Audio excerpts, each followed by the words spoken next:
Are you from Berlin?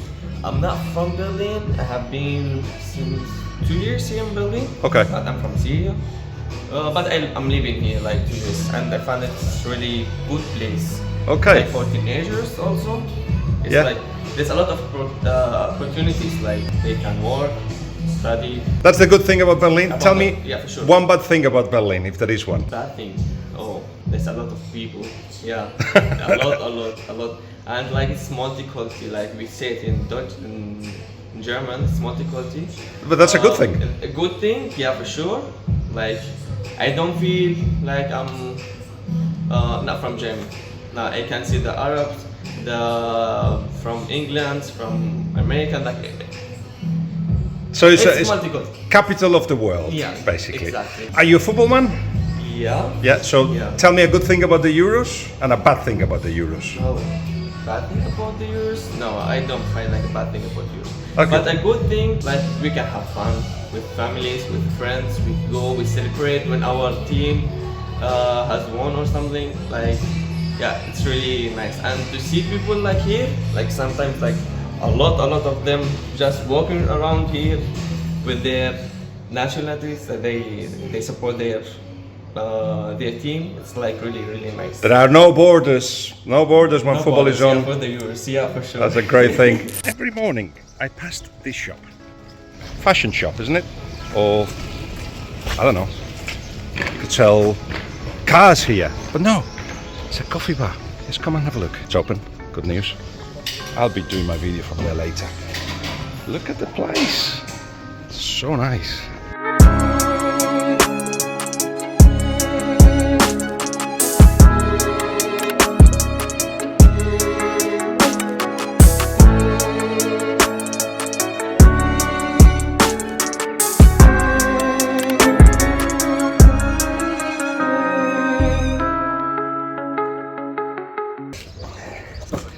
Time for the first coffee of the day. And time to think about what we saw and heard yesterday. Let's start with the football. France were France.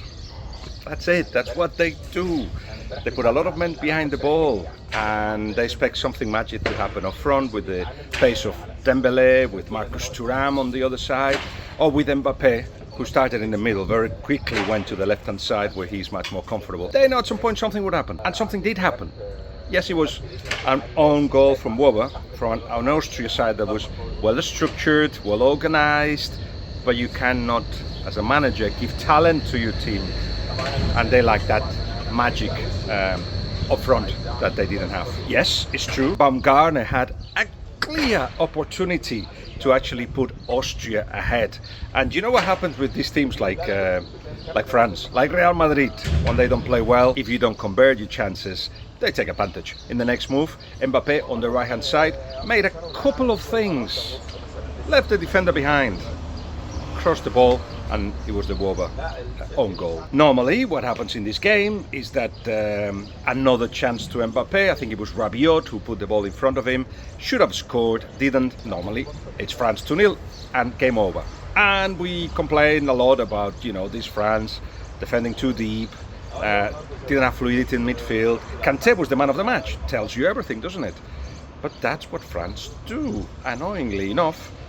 For me sometimes, because they've got much more quality to do much more, they get really good results, as they did get in here. 1-0 to France, with the added moment of Mbappé breaking his nose. It was quite clear that he had done so. The Shams didn't hide it. He went to hospital, but there was no operation, and now they're going to see how they manage in the next few games. I thought back, who has done this kind of injury, who would play any game, even with a broken nose? And I thought, Sergio Ramos broke his nose with Real Madrid, and it took him 2 weeks to come back into the side. If it's 10 days, say, it will be, you know, time for Mbappé perhaps to play the last 16 and then continue on. But if they didn't operate, it's perhaps because they think that with a mask it could be a good protection. I think he may miss 1 or 2 games. He's not needed in a way. They'll find with Giroud, for instance, a more classic centre forward, and the chances will still happen, and they'll play exactly the same way. But But yeah, the accidents that happen in football, and we don't calculate it properly because we cannot guess in the previews of the games. What happens now with Mbappé, with France? As I said, they're still solid enough. They should still be okay. Now, the other thing that happened was Mbappé talking, like Marcus Thuram had done, and Dembélé as well, about the need for young men and women to vote. 70% of young people in France did not vote in the last elections. And as a consequence, this is how it's been read by Mbappé and others, the far right especially has advanced and could take over parliament in the new elections at the end of June and beginning of July as well. J'ai envie d'être fier de porter ce maillot le 7. J'ai pas envie de représenter un pays qui correspond pas à mes valeurs, qui correspond pas à nos valeurs, parce que je pense et j'espère qu'on est tous dans le même cas. Donc c'est pour ça qu'il faut pas se cacher. On dit souvent qu'il faut pas mélanger politique et foot. Je suis d'accord quand ça concerne des broutilles, mais quand c'est des situations comme celle-ci, c'est très important. Et c'est plus important, comme j'ai dit, que le match de demain. Et c'est une vérité, et j'espère qu'on m'en voudra pas. Parce qu'aujourd'hui, le pays il est dans une situation qui est très importante. Will that have an influence? Possibly not. But of course, he's one of the strongest voices you can hear in France. Thierry Henry backed him up as well.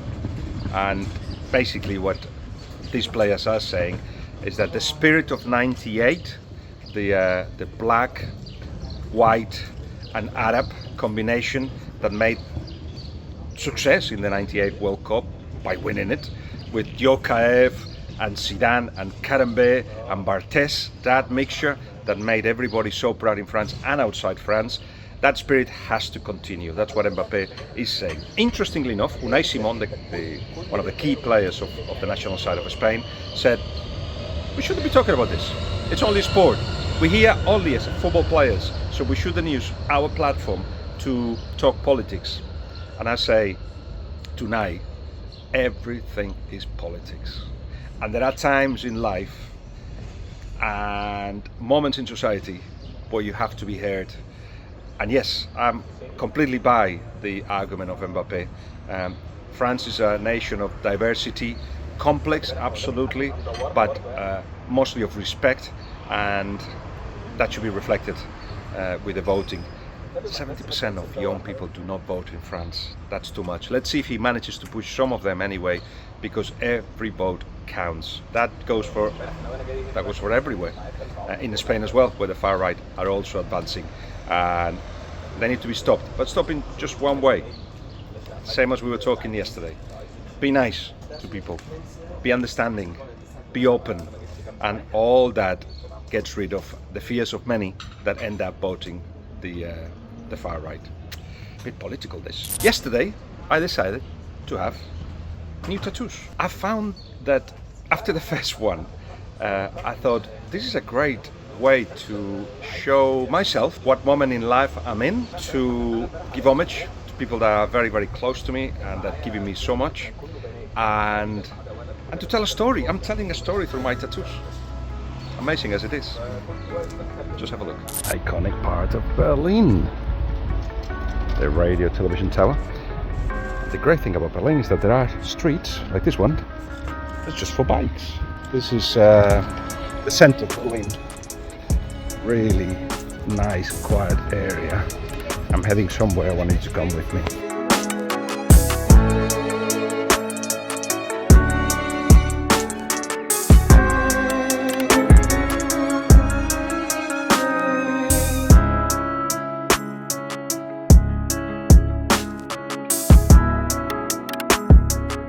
There's a mixture of nice shops, nice restaurants, nice coffee shops, and art. And this is an amazing building here next to the hotel where I'm staying. It used to be a communal of artists that when they left, it was taken over by Berlin and become now an art center.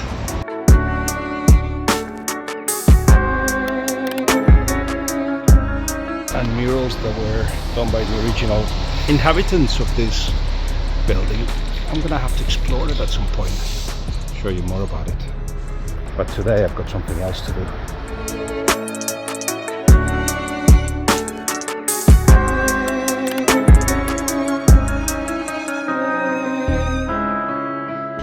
explore other points. Because today, I know I said I wouldn't do any more after the first two, but I'm gonna have 3 more tattoos. What a special thing a tattoo is. Gets into under your skin, stays there forever. You can see the one with the words. It's actually the words that Bill Murray is supposed to say to Scarlett Johansson to her ear, off script. That was not planned. At the end of Lost in Translation.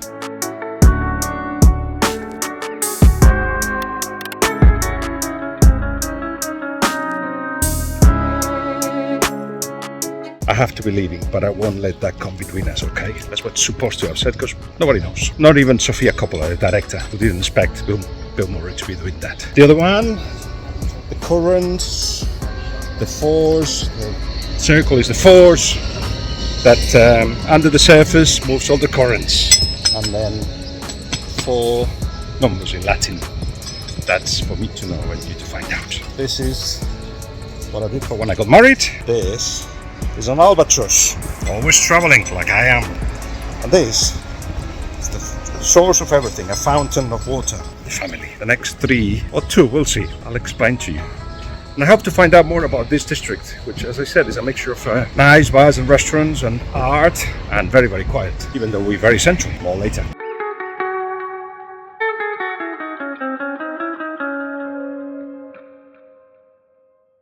Let's see what I get. Do you want to know? Then stay in the video. You don't want to know? Press forward or move to the next video of somebody else.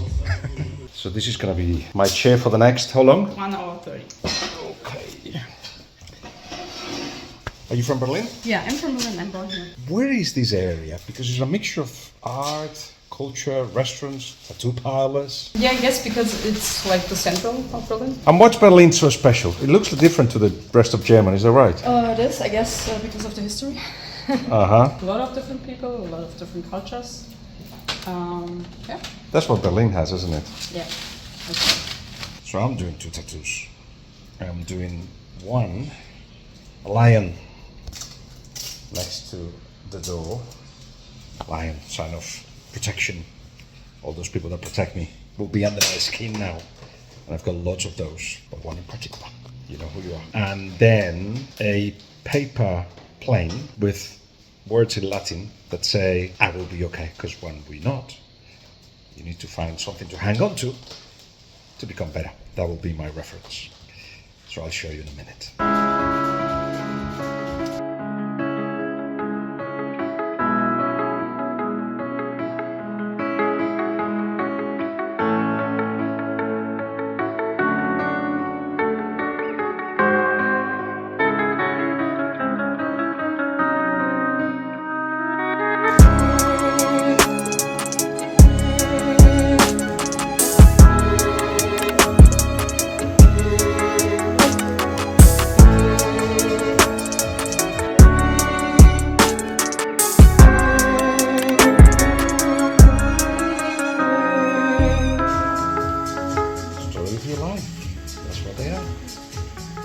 Everyone is going along the story linked to it.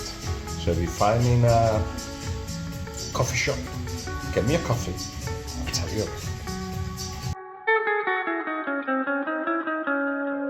Tattoo, art, creativity, that's the juice of life, of a good life.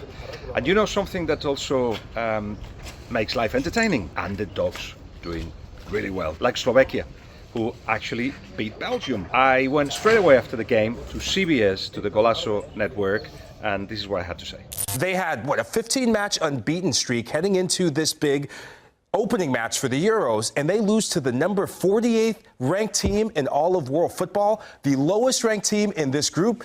How did this unfold? Because, as you said, I'm in shock. The world is in shock right now. Well, you put the numbers, you put the context, and then the game starts, and what you saw was a team perfectly formed, perfectly structured, with no big stars in the case of Slovakia, who had a clear game plan of disrupting Belgium from the start. And if they couldn't, if the pressure high was beaten, they were very well placed in a medium block to then disturb the midfielders of Belgium. And what happened was Onana and Mangala and De Bruyne could not find the forwards. all in all, what I feel is that the midfield of Belgium did not click. The guys that are supposed to create more chances, it just didn't happen, and didn't move the ball fast enough to break what it was a very solid Slovakia, one of the oldest teams in the competition. But still, they managed to have very good 70 minutes, and then substitutions helped with a little bit more energy, especially defensively. But it wasn't just that Slovakia had one chance. No, they themselves had 2 or 3 chances. As I said, they maximized their potential, and I have to say they probably deserve the 3 points. That's it for today. There'll be more coffee with Guillem tomorrow. Still got to finish this one. But I'm going to see Checkpoint Charlie, one of the places that you have to visit if you are in Berlin. I'll tell you the story tomorrow.